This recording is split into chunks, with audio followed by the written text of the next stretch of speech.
How to heal from narcissistic abuse so you don't repeat the same patterns in your future relationships. This is a really juicy conversation, and I look forward to guiding you step by step how to actually work through the hurt, the pain, whatever you've been through, because a lot of people go through a lot of pain and challenging experiences in relationships. So thank you for joining me today. If you're not sure who I am, my name is Lewis Huckstep. I'm an author, I'm a speaker, I'm a coach. I've written the book, The Inspired Life Method, and I've coached over 10,000 people so far.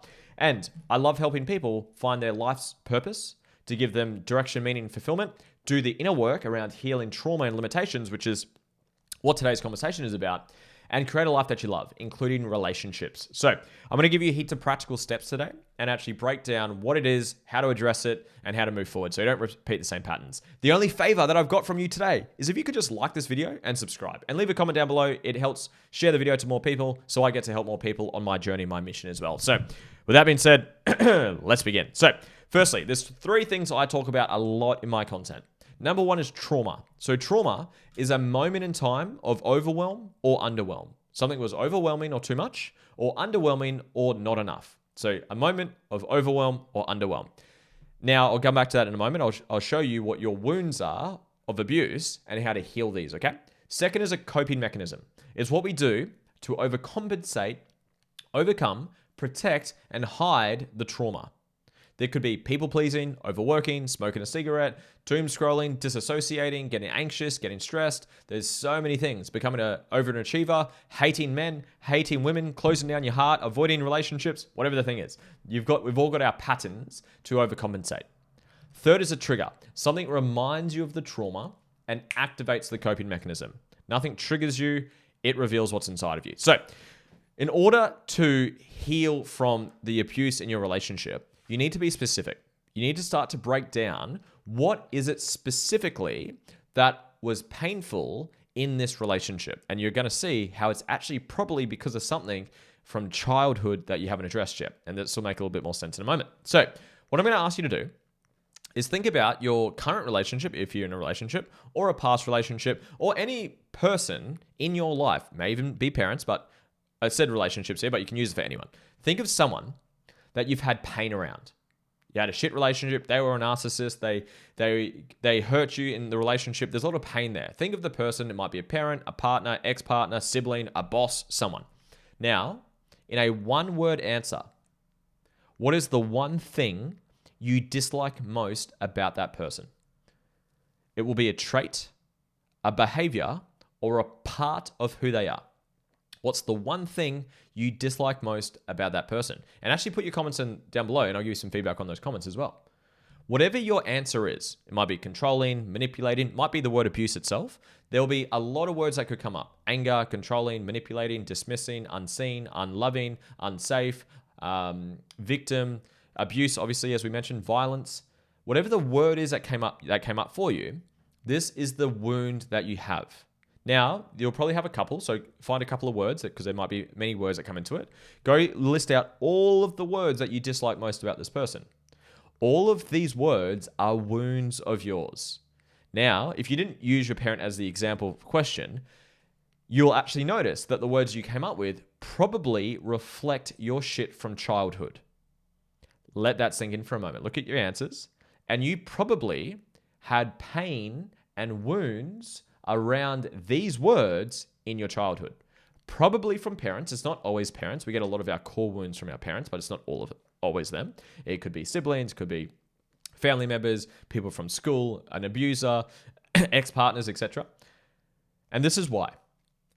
Past hurt creates future fear. What you run away from, you run into. Let that sink in. What you run away from, you run into. Whatever unhealed hurt, trauma, wounds that you have not addressed yet, you actually attract them. You run into them. You energetically, mentally, and emotionally attract the thing that you're running away from. You've got something in your head called the reticular activating system. You've heard it a lot in self-development if you've done some self-development. If you hadn't heard it before, it's a part of the brain that essentially finds the things to reaffirm what it believes. So what you look for, you find essentially. So I use Tony Robbins uses this example a lot. It's when you buy a new car, or you're wanting to buy a new car, and then you suddenly see that car everywhere. You can't stop seeing that car, right?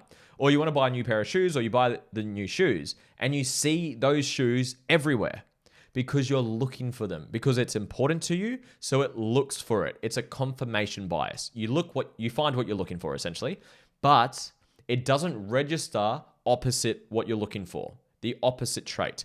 As an example, if I say, don't look for a yellow bus, what are you thinking about? What are you looking for? You're looking for a yellow bus. So the words you came up with, I'll use the word abandonment because it's quite a common one for a lot of people. Rejection, abandonment, insert one of the words that you just came up with from your list. You live your life trying to avoid this. I don't want to get abandoned. I don't want to get abandoned. I don't want to get abandoned. I don't want to get abandoned. I don't want to get abandoned. You're living life and running around in life, running away from this thing, but in doing so, you're looking for it and attracting it. Hope that drops in for you.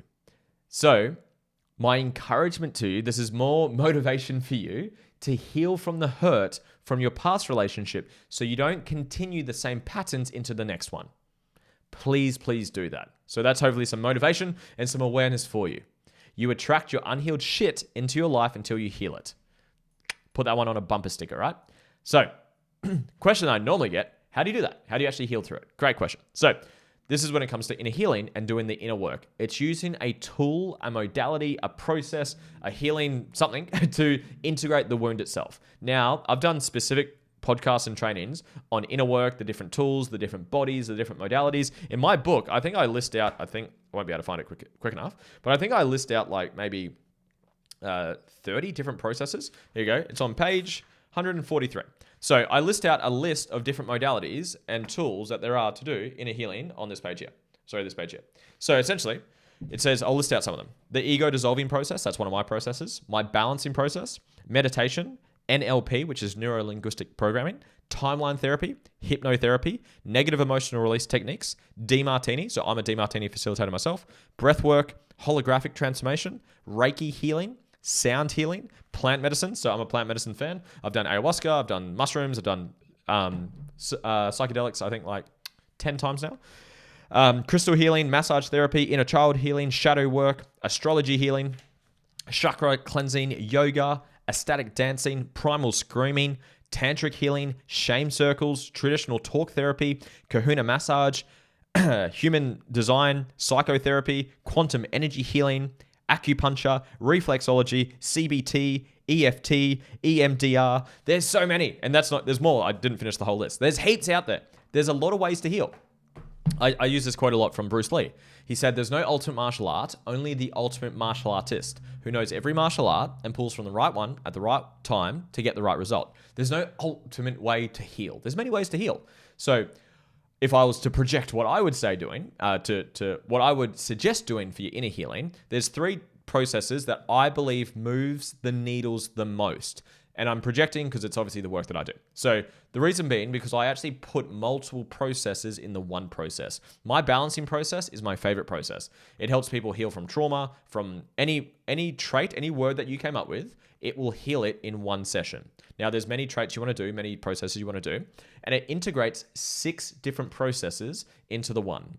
I've been certified in 9 different modalities, and I aim to do 1 to 2 new modalities per year. And I've tried over 20. So I integrate 6 into the one, and the process takes about 60 to 90 minutes to do, depending how focused that you stay and how much resistance you have to do in the process. And you can literally heal. Think of that. You can heal from a wound or a trauma, a moment in time of overwhelm or underwhelm, in about 60 to 90 minutes.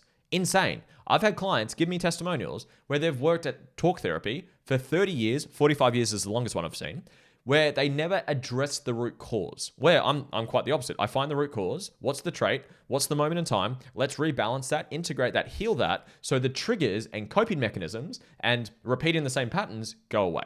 So my balancing process is my favorite one. My ego dissolving process, that is for beliefs and suppressed emotions. And then third is meditations.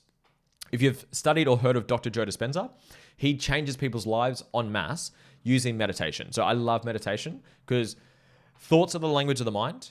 Emotions are the language of the body. So your thoughts are your beliefs, your perceptions, your biases, your values, all of these things in your head. Cognitively, it's your conscious and subconscious mind. That's my first 2 processes. That's my balancing and my ego dissolving.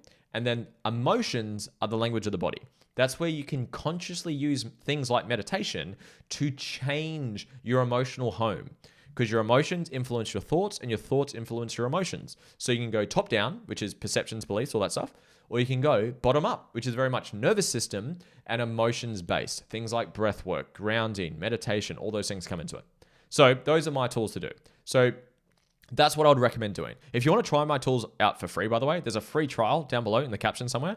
You get a free trial for 7 days for all of my tools and processes, and you get a one-on-one call with me when you join. So go down below if you want to check that out. But that's what I suggest that you do, because until you heal these wounds, you will continue to repeat the same patterns. Please, I like this quote, if you don't heal from your wounds, they'll bleed onto other people who didn't give them to you. Let that sink in. So if you've got some trauma, childhood shit from mum, dad, upbringing, whatever you've been through, ex-partners, if you have not addressed it yet, you're going to bleed those wounds onto people who didn't even give it to you, which will probably be the people that you love and care about the most. Your kids, your partners, your team members, your family members. So please do the inner healing work. That is my invitation for you guys today. I'd love to hear what you think about this. It was a shorter podcast. Hope you got some value. Please like and subscribe if you haven't already. Please comment down below if you got some value. Biggest takeaways. If you want the free trial, grab it down below. Grab a call with me. Come work with me. I'd love to help you find your purpose, do the inner work, and do all the stuff that I do. I appreciate you. Speak soon. Bye.